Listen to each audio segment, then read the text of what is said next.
Welcome to the Win All Day, Everyday podcast presented by Prairie Hockey Academy, where we bring relevant topics to help you navigate through high-performance sports. My name is Barrett Kropp, and I'm with my co-host, Justin Simpkins. And Justin, we're 1 week away from Christmas. Really crazy time of year. It is crazy, and it's so much fun at the same time. So Merry Christmas to all our listeners here as you prepare, and good luck. I think, I'm sure everyone's shopping's done. And their Christmas baking's in the freezer. And yeah. I don't know about you, but are you the guy that you're already done your shopping, or do you wait until Christmas Eve to get it done? You know what? I don't know. As you know, as a dad of three, and my wife does such a great job. I feel like you do different things. You almost buy stuff earlier in the year that you throw on a shelf, and then I find we start to wrap around this week, and you're like, jeepers, who bought all this stuff? Like, there's like extra things for kids, right? So then I end up throwing it back up in the shelf, and it's like, well, we'll just save that for the birthday. And I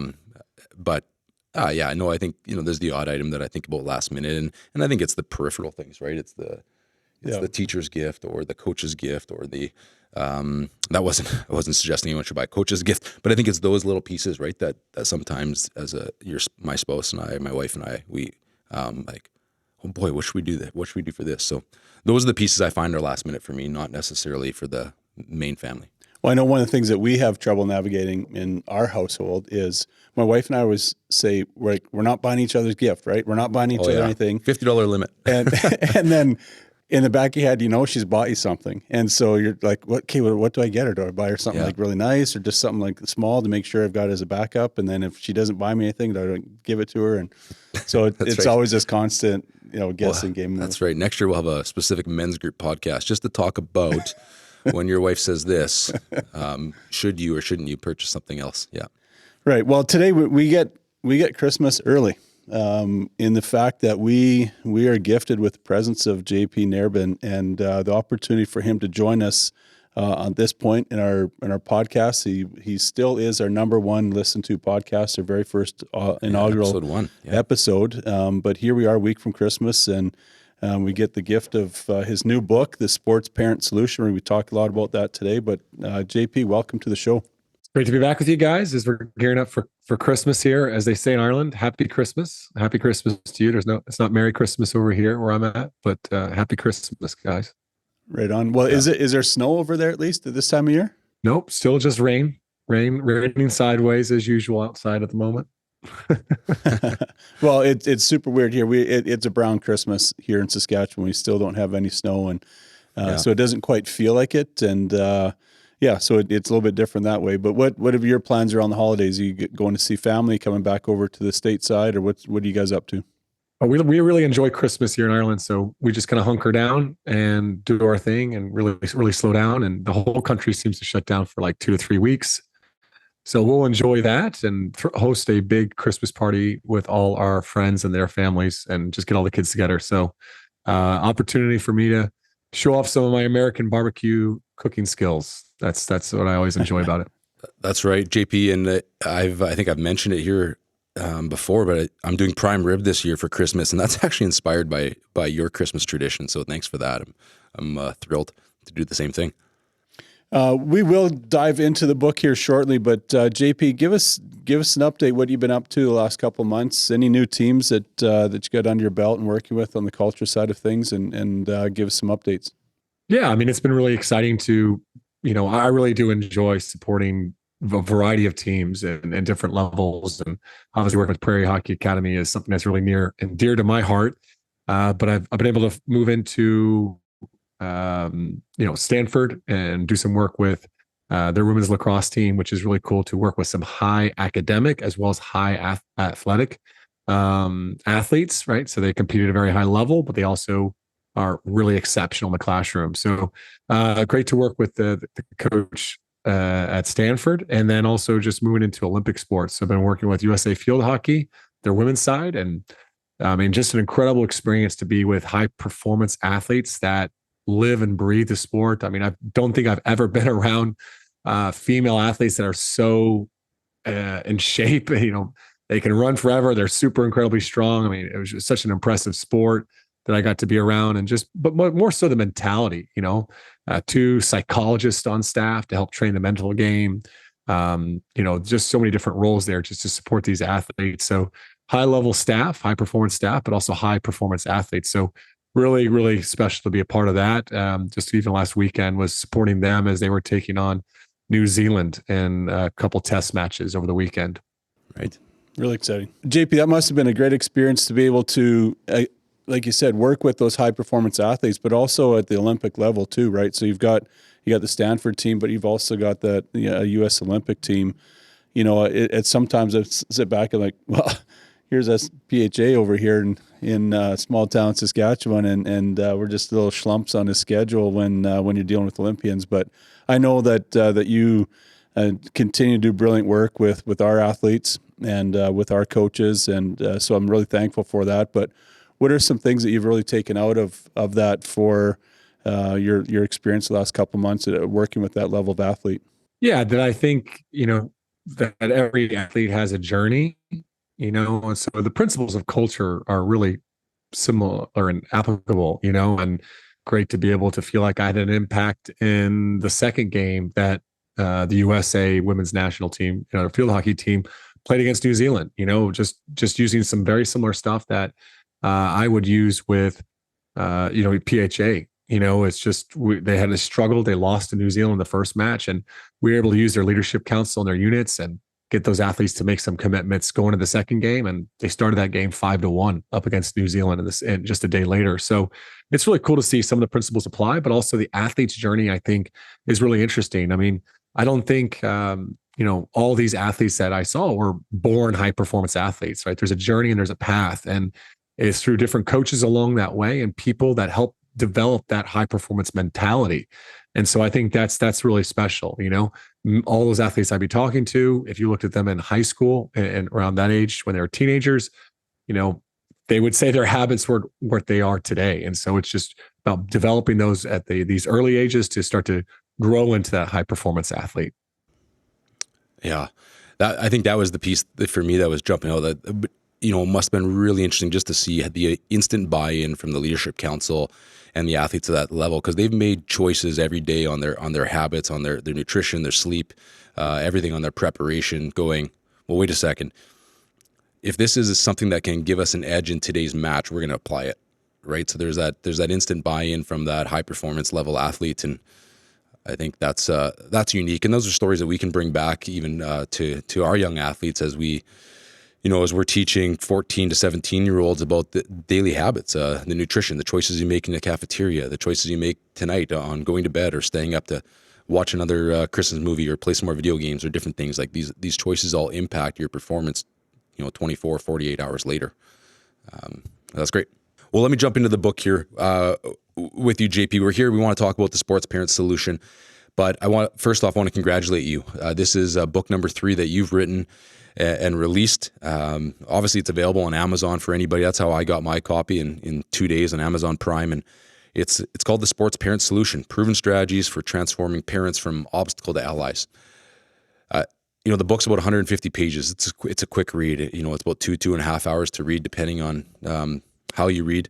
And what I found is just, throughout this book, you talk about all kinds of stories, real accounts that you've experienced through coaches you've supported, really talking about even coaches who maybe get to the point where they put up emotional walls and boundaries and actually how that sometimes is counter to them trying to build a positive team culture and especially one with their parents, and some really great suggestions in here on how we can create a great experience, not only for our athletes, but for the parents that support them.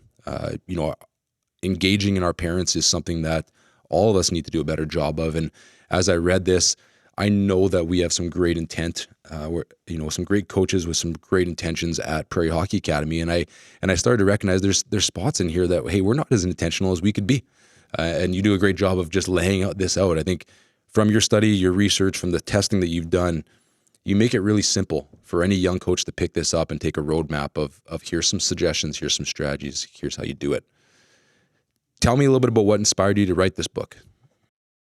Yeah, well, I mean, I think you touched on one thing there that's really, I think it's really important, is that coaches have simple things that they can apply. And I think a lot of times our literature might encourage coaches to build relationships or something like that with parents, but they wouldn't have actionable things that they could go and implement. And so I'm always trying to make the complex simple. And obviously, parent relationships and culture, those are complex things.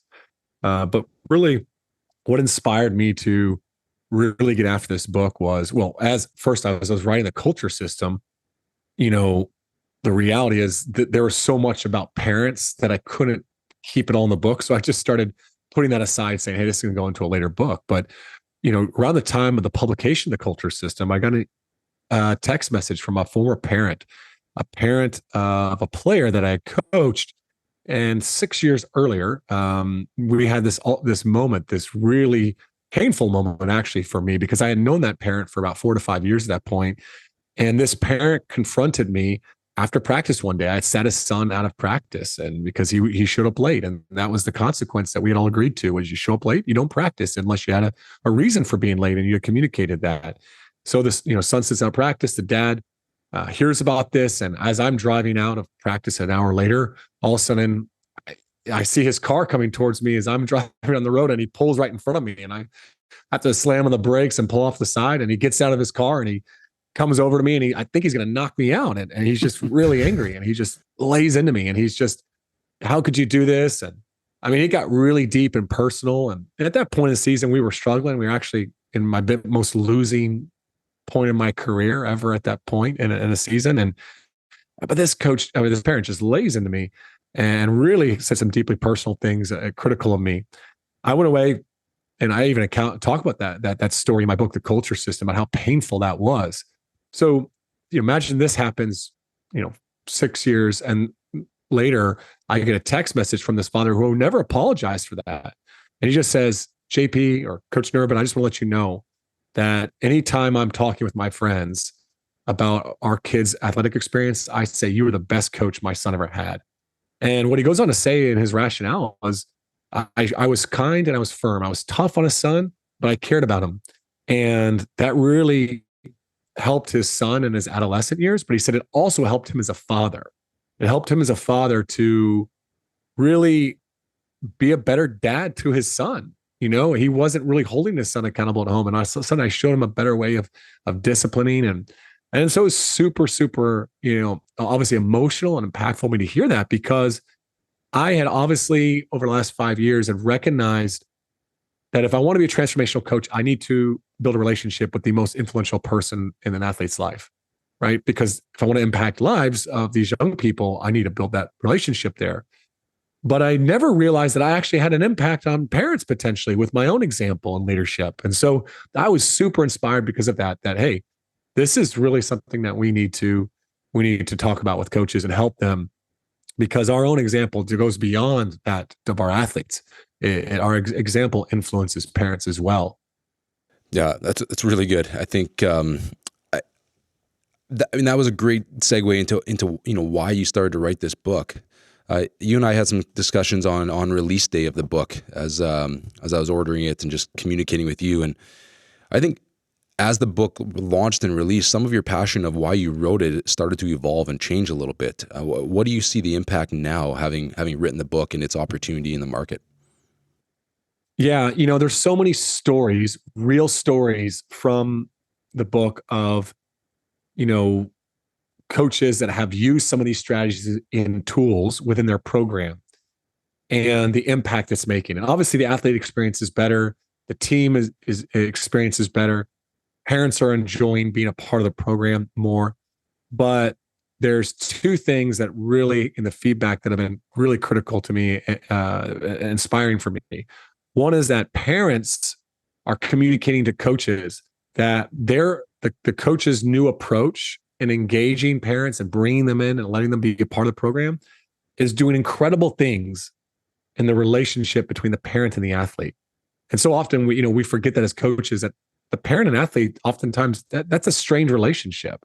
And we can actually use sports to help, reconnect.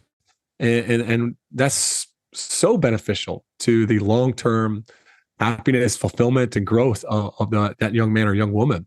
And I'd say the other thing that really is deeply personal as well too, is just because I think there's not one listener on this podcast that has not been impacted by some sort of mental health crisis, whether we face that ourselves on our own journey, our children, our friends, We've known someone that's, died by suicide, right? We're all feeling the impact of this mental health crisis in the world. And I was just before publishing this book, I lost my neighbor. And he was a 21-year-old, 22-year-old young man. And so as just publishing the book, it just made me think, man, if we as coaches can really partner with parents, we can work with families to, re-engage them in this process to help support the athletes, then we can really start to address these mental health issues. But I think any attempt at addressing mental health without addressing the family unit or what's going on at the home will fail miserably, because the home is the start of everything. So super inspired by that. It's just, I think this is one of the most powerful ways to approach mental health of our athletes, is to get connected with the most influential person in their life, their parents. This is great. There's so much conversation about mental health, and you just talked about Stanford having psychologists on the staff and working on mental performance and mental health of their student athletes, and yet all these tools and peripheral things that we can do. We have a couple apps that we use. We use a mental wellness course in partnership with yourself, and these are all great tools. But if we actually don't, what you're saying here and what you're detailing for us in the book is, as coaches and as programs, if we actually don't start with the really core piece, and it's engaging the parents and the homes to even potentially, rebuild that relationship there, helping out with that family dynamic, then all these other things are, we're not actually going upstream or really, working on the core side of it. So, for listeners, if anybody's kind of jumping in, we're here with JP Nerbun, author of Sports Parent Solution. We're talking about this new book that some people might look at really quick and go, the Sports Parent Solution, is this for parents to read so that as a coach I don't get bothered texts or anything? No, it's actually for coaches to read. We're diving into that here. So for all our listeners, this is a great book for coaches to give you practical tools and strategies. And one of them right now is, as we talk about here, is just how do we help the mental health crisis of our student athletes and in our homes. And it's actually by creating this culture of integration of the whole family inside of our program. In this book, you talk a little bit about a story with a couple of them. Actually, I think Coach Douglas down in the state of Georgia started a new program. Was that Coach Douglas, if I have that correct? And he started with kind of a parent. They call it the Warrior Day now. Yeah.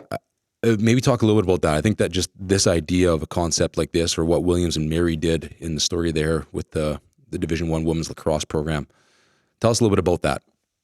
Yeah, I mean, I think so often that we think about these parent meetings, the preseason meeting, that are often traditions, or I don't even say tradition. Tradition makes it probably sound a little more too positive for so often the experience of coaches. It's just this kind of routine that you have to go through. It feels like every year as a coach, get the parents together, lay out the expectations, and people don't really enjoy it.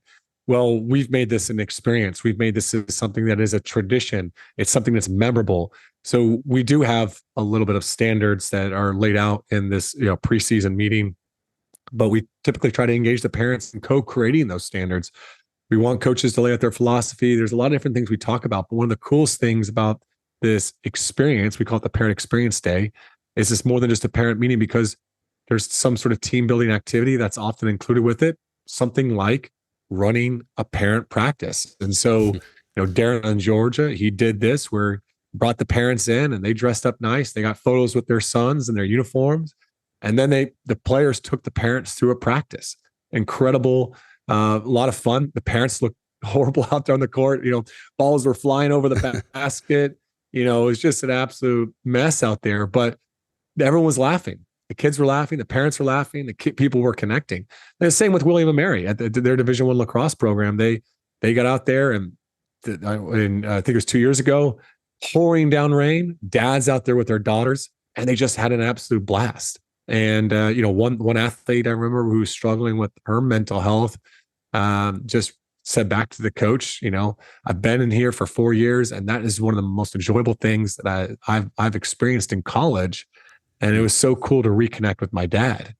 And I feel like I haven't been connected with him since I went off to college. So, you just talk about really powerful experiences. the key of this is, whether it's a parent practice or some other team building activity or a father-son or a mother-daughter retreat or, different things that we outline in the book, is we're trying to just bring the parents a little bit closer to the experience so they can to the experience of the team, so they can connect with their own child. And they also can connect with other parents and other children on the team. This way, they're more bought into supporting the team, as well as they're more bought into or just connected to other parents. And so they can start to enjoy their experience. When they're traveling and going to games, they're more likely to talk to, the other parents in the program. So just a really powerful way to kick off your year is to create some sort of parent experience event. And as like you said in the book, I lay out a load of different ways that you can do that. Yeah, that's great stuff. I'm even, as you're talking, I'm sitting here thinking, well, we have this little natural break in our season where our athletes have gone home for the Christmas break. But I think I'm going to create a parent experience day when they all come back to start the second half of the season. I think this is a great way for, again, like you said, for parents to create that connection back to the coaches, but also just really, drive home that relationship that, the child's identity, the athlete's identity is not wrapped up in these, misconstrued ideas of what their parents think that they're the next, Wayne Gretzky or Connor Bedard. It gets it back to that grassroots and has a great experience for everybody. Yeah, I was just thinking the same thing. We've been talking about identity a lot, right, on our podcast episodes, and we're probably going to continue to talk about those into January about just helping, because that's part of the mental health side, right? This idea of we talked about this before. We've lost friends. I've lost friends that were top of their game in the NHL and big contracts, and they lost themselves in the mental health of it all, and their identity is tied up in that they were hockey players. And I think this is a great way to as we lay out our purpose, our vision, our values, our reason for coaching, et cetera, and you can put that inside this type of experience day. This just helps engage that family who is with that young athlete all the time, just as a reminder of who their identity is and building that into them. Because intentionality is so important, and it's not just important when you're a coach. It's important when you're a dad or a mom, a parent of any sort, right? So, yeah, you've inspired me on that front, JP. Where if any of my parents happen to be listening to the podcast, make sure you ask for some skates for Christmas from your wife and get those things sharpened up, because we're gonna do it. We're gonna have a parent players little scrimmage out on the ice at Barkman Arena and kick off the new year that way. But JP, some of our parents out there, I'm not sure if this is the case all over the world, but I know in the sport of hockey here in Canada, a lot of parents are actually the coach as well. And some of those parent coaches, they even feel that they need to separate themselves, because they're like the coach. And so there's a traditional parent group in the small town that they normally would hang out with outside of the hockey season. But during the hockey season, they sort of set themselves aside because like, well, I'm the coach. I can't really relate to the parents, even though they are a parent of the same child. What is some advice, or like, is there something in the book that, you can kind of draw that connection to maybe even help out that parent who's also doubling up as a coach? Yeah, it's interesting you say that, because just did the parent practice with my daughter's team in Gaelic football and hurling. So it's an under eights team here in Ireland. So I'm one of the assistant coaches in the team, and I held the parent practice there just a couple of weeks ago. And it was honestly just a really fun experience, because up to that point, I did feel like, oh, I'm a little bit kind of separate from these other parents. And I just got to go out there and laugh and play around and just actually there's certain parents that I would be passing a ball to on my team. And I'm like, actually, what's your name? I never caught it. Like these things I talk about, learning parents' names, that I haven't really done myself as well as I should have as the coach. So, it's just simple things like that from the book can be really impactful. But I think also one of the most profound things, whether your child plays in the team or not, if you are a parent and you are a coach, in that early season meetings with parents, whether it's the big one or one-on-ones, I think it's really powerful to share our own parenting struggles. I just think there's so much connection that's built when we can share on things that we're both struggling with. Like, just think about it simply. If you walk into a store and you're talking to the person that, the clerk at the checkout, like, what are you going to complain about? Oh, how cold it is in Saskatchewan, right? Like, oh, this is our struggle. But like, so just sharing with a parent though, like, yeah, this is tough. This is tough navigating this. This is where I maybe screwed up, or maybe this is where I'm still trying to figure it out, is just a really powerful way to create connection. And I think that's one of the most important things that we can do as coaches is connect with parents as people. And what are some of the things that we both struggle in that? And I know that the times that I've opened up with other parents around that, of just, this is hard. This job helps to build that connection, and that goes a long way.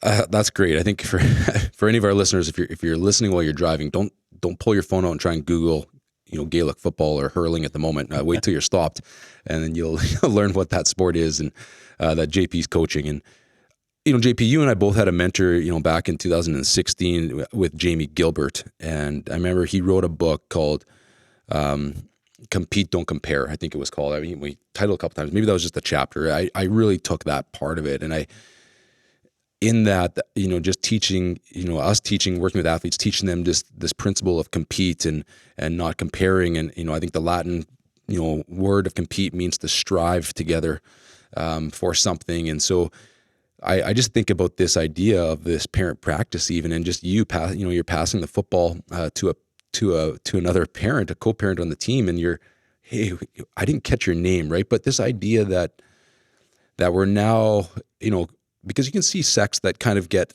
there are cliques, I should say, that kind of get created sometimes in parent groups that can happen, and that kind of sets you in that comparison mode, right? But if this idea of coming together to strive together to build this culture and this experience that you all want, and getting to compete in the sport that you love because your kids love, I think really can bond quickly. I just think about those opportunities, just playing street hockey or throwing a ball or anything around a backyard barbecue with a couple of their dads. You're throwing the baseball around or anything. It's just something happens in that sport being this universal language in a way that we get to do it together, and there's a connection that's made. So it's a simple thing, and I just thank you for sharing that with our listeners of a great tool. We're at Christmas, and we're going to have some listeners here that are coaching. They might be coaching their kids' minor hockey. It's the season right now. Maybe they're coaching some volleyball or basketball as well, as that season's here too. Maybe they didn't do this well. Maybe their onboarding wasn't great at the start of the year. Maybe they kind of messed up their parent meeting or anything. What kind of suggestion would you give them about, is January 1st too late to start? No, absolutely not. I mean, I think there's other ways that you can have different experiences where you bring parents in. I know I recently encouraged one of our own PHA coaches to invite parents into a film session. Just, hey, you're on the road, bunch of parents at the hotel. Why not just bring them in so they can better understand the systems that you're using within the team, and they can better support and encourage their sons in that. So, there's different ways you can bring parents into the team experience throughout the year. Just last year, I had, 2 coaches in the same week. One won the conference championship. The other one lost the conference championship. Both I challenged to bring parents into the locker room so they could be a part of that raw moment for the losing team and that celebratory moment for the winning team. And they could listen to the message the coach imparted to that team. And both groups of parents text the coaches afterward. We're just so grateful for that opportunity just to be a part of that, And I think sometimes we say, oh, this is a team moment, parents need to keep out. It's like, well, hold on. Like, these parents have invested a lot of money and time and energy over the years in their sons and daughters. And so why not invite them into that? Anson Dorrance, 21 national championships at UNC, would have every right to say parents stay out. But he says, I owe these parents to some degree. Their daughters are the reason they're so darn good. They've helped drive them, take them, invest in them, and in their career. So I think we can include them into some sort of experience to be great. And I think there's nothing more powerful that you can start doing today than to make intentional commitment that you're going to reach out to parents starting this week. It may not be every parent in your program, but imagine this. Every time you have a one-on-one with an athlete, whether it's a 15, 20-minute formal conversation, or you have a 5-minute conversation after practice around something they're struggling with, just follow up, a text, a phone call, an email, or find that parent when they're picking their son or daughter up and just say, hey, this is what I love about your son or your daughter. I love this about them. Or you should be so impressed or so proud of how they've done this, and tell them what the behaviors that you're seeing, reaffirm them.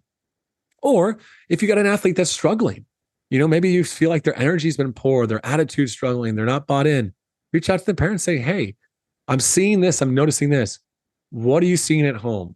Help me to better support your child, right? So you're reaching out, and I think we got to have positive communication, and we also need to have proactive communication when we sense something is up. And there's probably nothing more impactful than that. I mean, I think we're all parents here.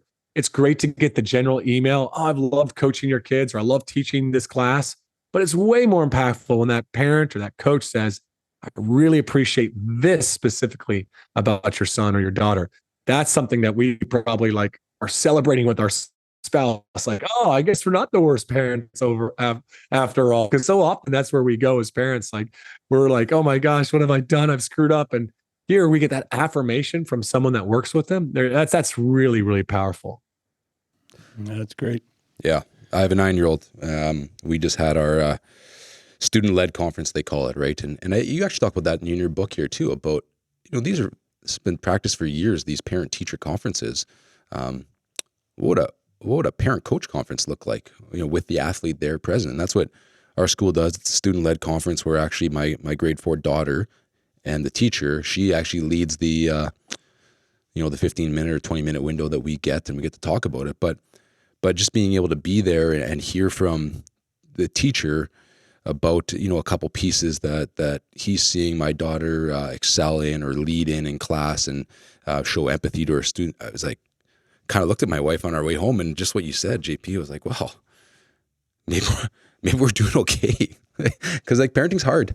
And so it's like, maybe we're doing okay, right? So these are unique things and pieces, again, just tools that you outline and make it simple for any coach to pick up and apply.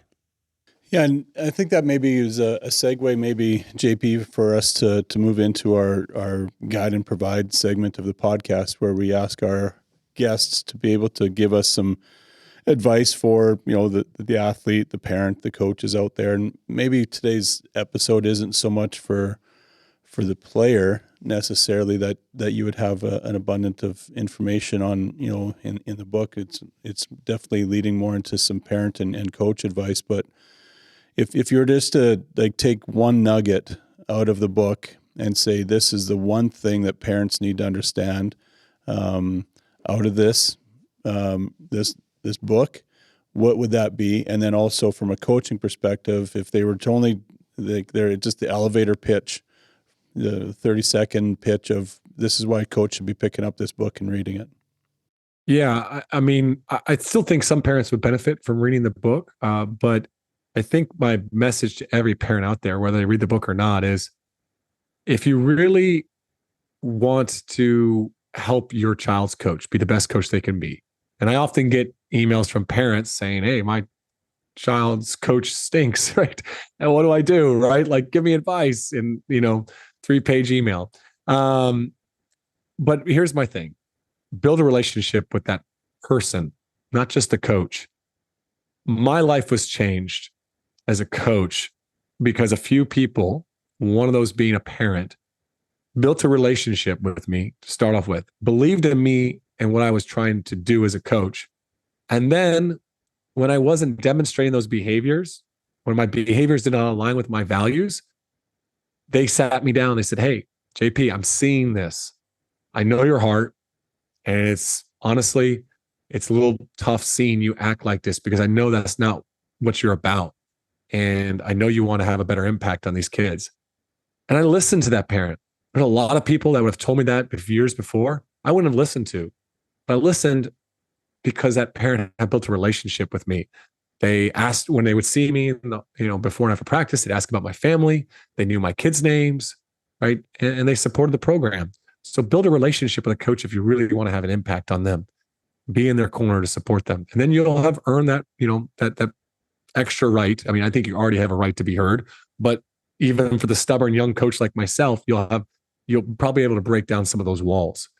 For coaches out there, if you truly care about your athletes, if you truly care about them and you want them to be successful, you want them to be mentally strong and healthy, and you want to be able to help them through adversity, moments where they struggle with their attitude, their effort, or through some tough losses. If you really want to help them, work with their parents.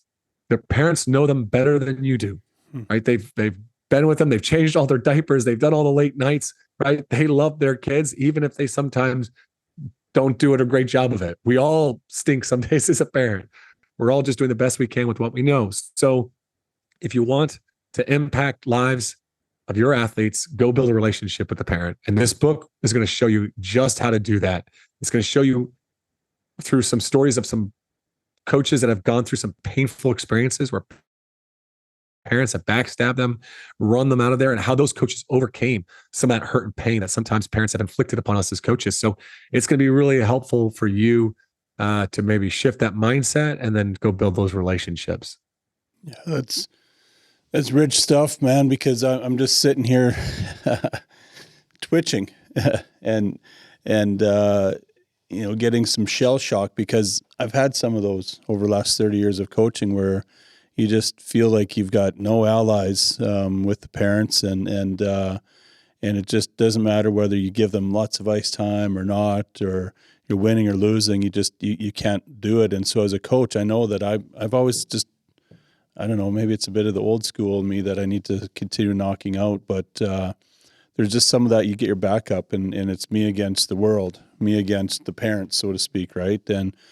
And so I just think that that's really, really valuable information that you're providing, not just in the podcast here, but, pointing the people back to the book to be able to dig into it, to understand that a relationship has to be built. Like sport is being done differently. It's not just about my way or the highway, that there's this two-way street, this shoulder-to-shoulder partnership that coaches have to have with parents. Obviously, I think at the professional level and whatnot, it's maybe not as important, but definitely for like at the grassroots and through the intermediate levels, like if you're, as a coach, if I'm not willing to go and invest in that relationship, then I'm really hurting my own development. I'm stunting my team's development, and in the process, I'm really holding my athletes back. And so I'm hearing it right now, JP. I thank you for that challenge.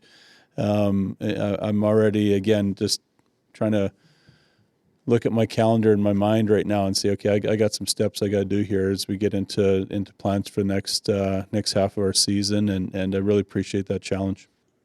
Yeah, I think just with what Barrett's saying too, you detail that a lot in here. Just this, this shift that has to happen, the shift in our mindset in so many ways, and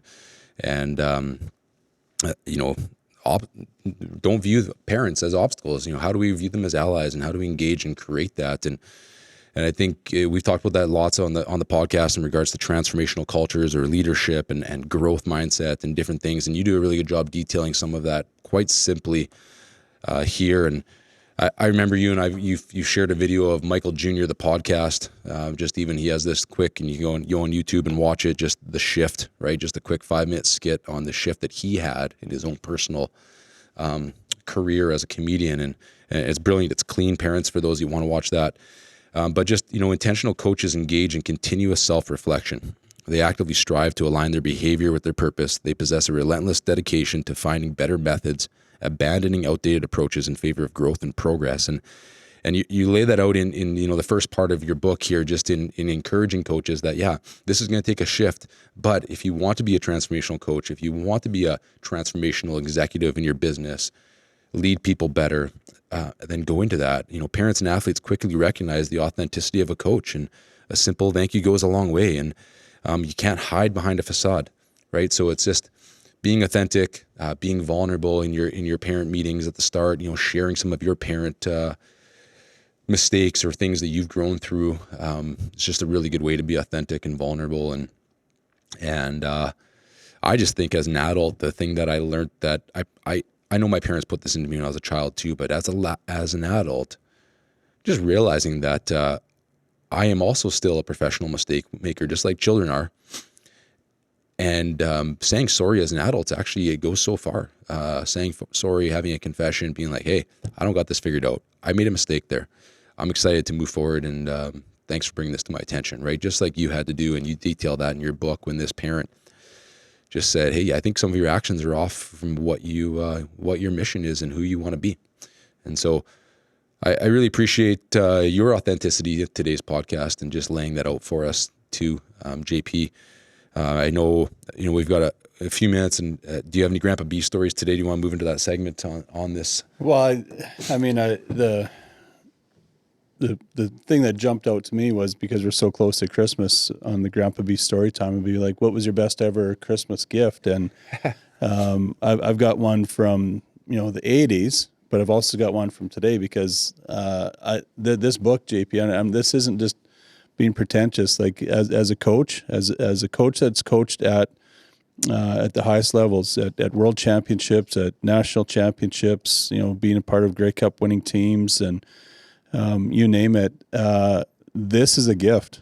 Your book is a gift to us. The Sports Parent Solution is. I'm not just saying this because it's Christmas time. I'm legit saying, listeners out there, you have to get this copied, and you got to read it. You got to drill into it, because I think that this is it's a tipping point. We're at a tipping point in the sports world that we really have to find ways to make this work at the grassroots level. And I think you've really given us a beautiful gift here today.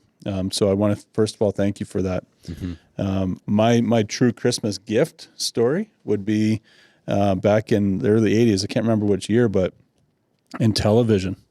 It was this gaming console that came out just after Atari. And I can remember just running around the room going absolutely cocoa bananas when I cracked that wrapping paper open on thing and played Invaders, I think it was called, trying to shoot these spaceships out of the sky. So that was a memory for me, but it was more so, I know my parents had to make a big sacrifice to make that happen as a gift for my sister and I. And it goes back to, like, parents at this time of year, you're doing some amazing things for your kids. And making lots of sacrifices, whether it's a gift under the tree or whether it's your time at the arena and investing into their time. I just know that JP, not just with this book, but also with, like, the culture system, you've given us a lot of tools here to unpack, not just at Christmas, but for us as coaches, for parents, and for even athletes out there. Yeah, that's good. I think there's lots. In this book, JP, I think, one piece I just want to leave our listeners with too is the TOC Culture Coaching. TOCculture.com is the website. And on that website, JP, you've created a lot of material. So you've authored 3 books now. I think the Culture System's a fantastic book that it's full of stories and simple applications. And it's a reference guide, a textbook maybe, where it's like, hey, I want to run a team retreat or a team meeting or a captain's council. That's chapter 17. Discipline stuff, chapter 19, right? And so I just think it's a fantastic book for everyone out there. But over and above that, you've actually created an online curriculum as well on transformational coaching, so people can get certified in this as coaches. And I was sitting around the room the other day talking about a Canadian university college athletic department meeting as they were struggling as athletic directors about how do we train coaches, like, on character. Yeah, X's and O's, but there's nothing out there to help, like, support our coaches or train them so that they stop derobing on the sidelines or abusing officials or athletes. But there actually is, and maybe it's one of the best kept secrets. Can you tell us a little bit about the transformational coach certification? Yeah, I think the thing that inspired me after doing the book was that, coaches found it so practical, and they want to go a little bit deeper. They want some resources to help them implement this type of thing. So I was definitely inspired by the impact the culture system was having, as many people are finding the most practical kind of book there. And I was like, man, something that I really struggled with in coaching was, first off, I got into coaching. There was no training. There was no equipping me with the tools to be able to do this well and to discipline without screaming and belittling my players. And so I think it's great that we're holding coaches to having higher standards for our coaches. Like we expect more of our coaches today. I think that's great that society is demanding that, but I also think society needs to provide the support and training.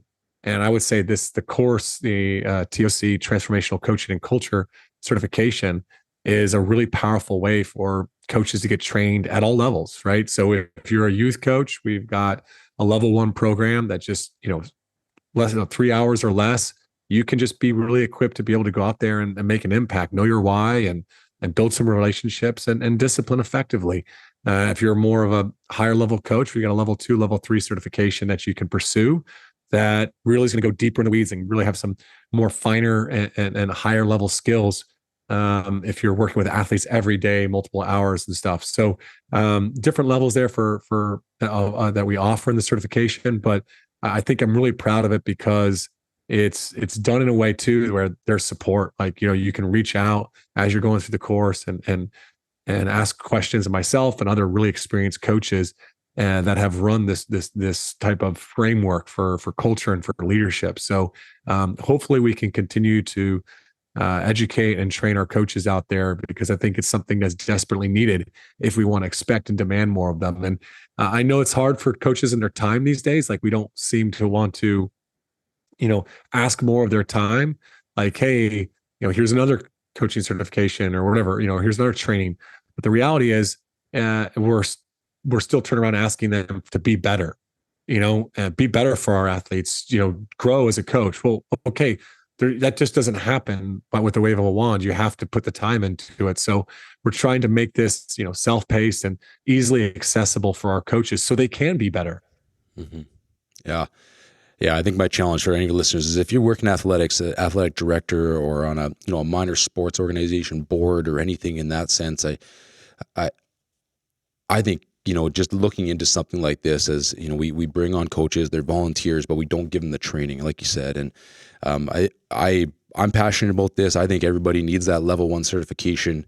It's like a respect in sport, which is needed across Canada, but it goes way deeper on just transformational coaching and culture and how to engage your parents. So if you found this beneficial today, just think about if you're 40 coaches in your minor softball or minor soccer organization all had that level 1 and that mindset shift. I think you could really transform your whole organization. So if you're interested in that, go to tocculture.com. There's some info emails and things there. You can shoot an information email to learn more about that and how to get your organization onboarded. This has been great, JP. Happy Christmas to you and your family in Ireland. Merry Christmas to our listeners as well. Yeah, and to our listeners, thanks for being intentional by listening to the podcast for the last 3 months. You've journeyed with us to come alongside and give us 45 minutes of your time each week to be able to have these discussions. Like episode 23 or something. That's going on 6 months. Okay, well, whatever. I've lost track of time. 4 weeks in a month. So you've been intentional, and we appreciate that. We appreciate the fact that you continue to hit the like button on our episodes and share it with your families and friends. But I'm gonna be a predictor here, and I'm gonna say this episode is gonna be the number 1 on the charts, because you're giving us so many nuggets here today, JP. And so parents, thank you for being intentional to listen. But now the challenge is back on to you. Be intentional about digging into this and really making a difference in your life. And if you're a coach, being a difference maker on your team and being intentional with it. And as we go now to spend time with our families over Christmas, be intentional with them. Set the phones aside. Put a log on the fire. Tell some stories of Christmases past and create memories for Christmases future. And share those shared memories together. It's going to be fantastic. So I'm looking forward to that, getting away with my family tomorrow to go and celebrate with my parents. And I hope that each of you as our listeners get to do the same. So thank you for your time. Merry Christmas and all the best to you all. Thanks, JP.